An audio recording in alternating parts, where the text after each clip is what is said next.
Hey guys, this is Dave from BitBull. I hope you all are doing good. तो आज का video जो है ये completely on demand वीडियो है. बहुत सारा मेल्स एंड SMS के बाद मैं ये वीडियो आप लोगों के डिमांड के ऊपर बना रहा हूँ कि what is IPO, क्योंकि लास्ट कुछ दिनों में Zomato का IPO ऑलमोस्ट हर जगह हेडलाइन बना चुका है. तो ये वाला वीडियो कोई पर्टिकुलर कंपनी का IPO के ऊपर नहीं है. थ्रू दिस वीडियो मैं आप लोगों को ये बोलूंगा कि IPO क्या है and how investing in IPO stocks are different from investing in regular stocks. इसी के साथ साथ IPO में इन्वेस्ट करने का positive side and negative side भी मैं आपको बताऊंगा. एंड इसी के चलते जब नेक्स्ट टाइम कोई भी IPO का फिर से नया बिडिंग ओपन होगा तो आप कौन सा प्लेटफॉर्म यूज कर सकते हो इजीली IPO स्टॉक्स में इन्वेस्ट करने के लिए, वो भी मैं आपको बता दूंगा. तो फिर चलो जल्दी से मेन टॉपिक पे चलते हैं.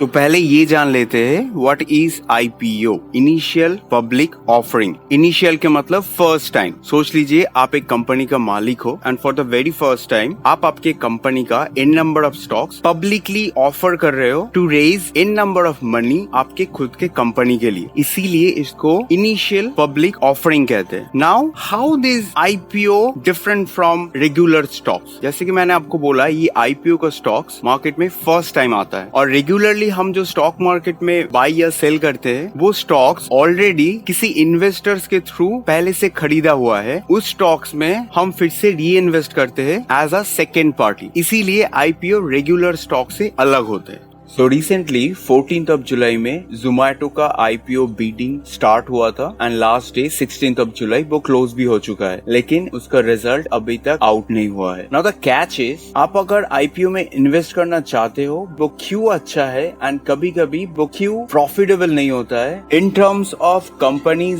Stand point, companies history and आपका नॉलेज अबाउट दिस कंपनी. तो चलो पहले IPO में इन्वेस्ट करने का गुड साइड्स जान लेते हैं. So the great thing is इससे पहले आपके पास ये अपॉर्चुनिटी भी नहीं था कि इस कंपनी का शेयर आप खरीद सको. एंड सेकेंडली क्योंकि कंपनी ये शेयर पहली बार आपको ऑफर कर रहा है so you will be actually a pioneer to betting on that company's future. And on the brighter side क्योंकि ये फर्स्ट टाइम पब्लिक के पास ऑफर कर रहा है तो ये जो IPO होता है इसका बेस प्राइस बहुत नीचे होता है. मतलब आपको एक इनिशियल प्राइस में, जैसे भी कोई भी सोच लो कोई भी एक प्रोडक्ट मार्केट में आता है उस प्रोडक्ट का प्राइस हमेशा रेगुलर से कम होता है. तो सेम वे IPO जब कंपनी ऑफर करता है तो उसका प्राइस बहुत कम होता है, एक बेस लेवल से भी नीचे होता है. तो आप सोच सकते हो एक रीजनेबल प्राइस में आप उस कंपनी का शेयर अपने नाम कर सकते हो. और एक जो इम्पोर्टेंट ब्राइट पॉइंट है IPO में इन्वेस्ट करने का, जो कि IPOs में शॉर्ट टर्म गेन्स बहुत होता है जो कि आप लोगों को ज्यादा अट्रैक्ट करता है. तो एज एन एग्जाम्पल आप मेरे स्क्रीन पे देख सकते हो मैं इंडिगो पेंट्स को चूज किया हूँ क्योंकि ये एक वेल नोन कंपनी है एंड आप सभी को इंडिगो पेंट्स के बारे में पता होगा. तो आप इधर देख सकते हो 2nd of February को इसका लॉन्च प्राइस था 1490 एंड आप साइड में ही देख सकते हो एक ही दिन में इसका प्राइस डबल होके 2607 हो गया था. मतलब एक ही दिन में 100% प्रॉफिट देके गया था जो लोग ये IPO में इन्वेस्ट किया था. एंड अल्टीमेटली वो 3118 पे क्लोज हुआ था. तो आप ये प्रॉफिट का मार्जिन कैलकुलेट कर सकते हो. ये एक बहुत ही ह्यूज प्रॉफिट है. तो आप अगर इंडियन IPO इन्वेस्टमेंट का लिस्ट स्क्रॉल करेंगे तो आपको पॉजिटिव साइड ज्यादा देखने को मिलेगा. मतलब आप जिस दिन ये स्टॉक्स में इन्वेस्ट करते हो उसी दिन का जो रिटर्न आपको मिलता है वो मोस्टली बहुत ज्यादा पॉजिटिव होता है. तो इसीलिए IPO में इन्वेस्ट करना ज्यादातर पॉजिटिव साबित होता है.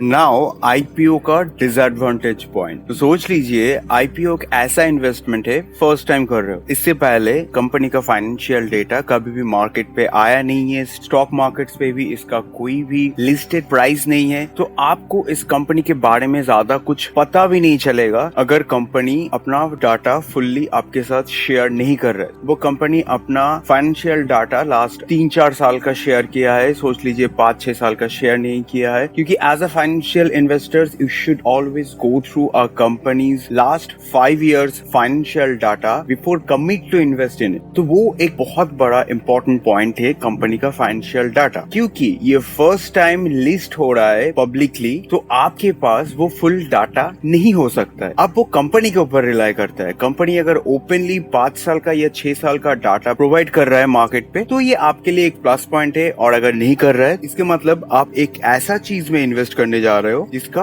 आपके पास फुल नॉलेज नहीं है. नाउ अभी जो सेकेंड बिगेस्ट डार्क पार्ट है इस आईपीओ का, वो होता है ओवर सब्सक्रिप्शन. यही सेम चीज जोमैटो के आईपीओ के साथ भी हुआ है. तो ओवर सब्सक्रिप्शन ये होता है, आप जितना नंबर शेयर के लिए पैसा डालते हो, जरूरी नहीं है क्लोजिंग डेट के बाद आपको उतना ही शेयर आपके नाम पे वापस आए. फर्दर ब्रेकिंग डाउन, सोच लीजिए जोमैटो का जो स्टार्टिंग डेट था 14th of जुलाई और जो एंडिंग डेट है 16th of जुलाई, ये दोनों डेट के बीच में आप कमिट करते हो कि मुझे ये x नंबर ऑफ पैसा डालना है ये आईपीओ खरीदने के लिए. तो एट द सेम टाइम आपके साथ साथ और भी बहुत सारे लोग वही सेम नंबर ऑफ स्टॉक्स के लिए सेम नंबर ऑफ पैसा डाला है. तो अभी क्या होगा, जब जोमैटो का एंड डेट मतलब जो कल था, कैलकुलेशन के बाद जब जोमैटो ये देखेगा कि मेरा 50 रुपया का शेयर के लिए आप लोग 100 रुपया कमिट किया हो, तो इसके मतलब आपको 100 रुपया का शेयर नहीं मिलेगा, आपको 50 रुपया का शेयर ही मिलेगा. मतलब आपका 50% लॉस पे आपके पास शेयर एलोकेट होगा. Now considering on this fact over subscription, तो चलो पहले ये जान लेते हैं जोमैटो का टोटल आईपीओ साइज क्या है, जो कि 9375 है. और उसमें प्राइमरी जो शेयर है वो है 9000, जो कि नया शेयर है, मार्केट पे लॉन्च किया है. जो सेकेंडरी शेयर है ये 375 शेयर रीसेलिंग का शेयर है. रीसेलिंग मतलब इन्फो एज जो Naukri.com की पेरेंट कंपनी है, एंड साथ ही साथ जोमैटो का एक इन्वेस्टर भी है जिसके पास ये 375 शेयर ऑलरेडी खरीदा हुआ था. तो अभी ये कंपनी ये 375 शेयर रीसेल करना चाहता है मार्केट पे. नाउ अभी जो ओपनिंग प्राइस रखा है वो 72 to 76 रुपया का रखा है. जो मैं कमिटमेंट के बात कर रहा था वो इधर ऐसे दिखता है. सोच लीजिए आपने सोचा कि इसका प्राइस 72 रुपया होगा, तो आपने कमिट किया कि मुझे 100 शेयर चाहिए 72 रुपए के लिए, तो आपने 7200 रुपया डाल दिया. तो सोच लीजिए आपका दोस्त मानता है कि इस शेयर का प्राइस होगा 76 रुपया और उसको वही सेम 100 शेयर के लिए 7600 रुपया डालना होगा. तो इसको कहते हैं कमिटमेंट टुवर्ड्स आईपीओ. अभी जो ओवर सब्सक्रिप्शन का जो एक इफेक्ट है वो जोमैटो का रिजल्ट आने के बाद पता चलेगा कि कितना लॉस या कितना फायदा आपको इस आईपीओ से मिलेगा.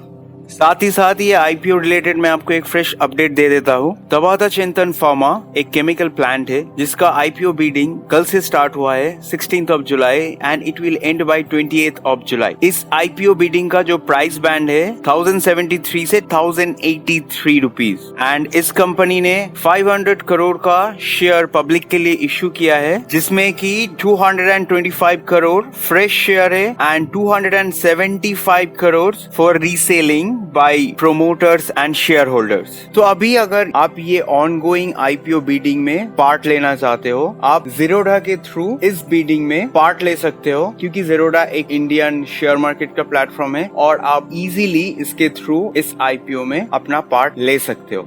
तो ये वीडियो खत्म करने से पहले मैं ये बोलना चाहता हूँ, मैं एक इन्वेस्टमेंट एडवाइजर नहीं हूँ. This video is specially tailor made by my team. Recent updates about IPO and in future या फिर आने वाले टाइम पे आप कभी भी अगर आईपीओ या फिर किसी भी शेयर में इन्वेस्ट करना चाहते हो, do your own research before investing in anything. So if you like this information, do subscribe our channel, share our video and show some love. Thank you guys, take care, see you around.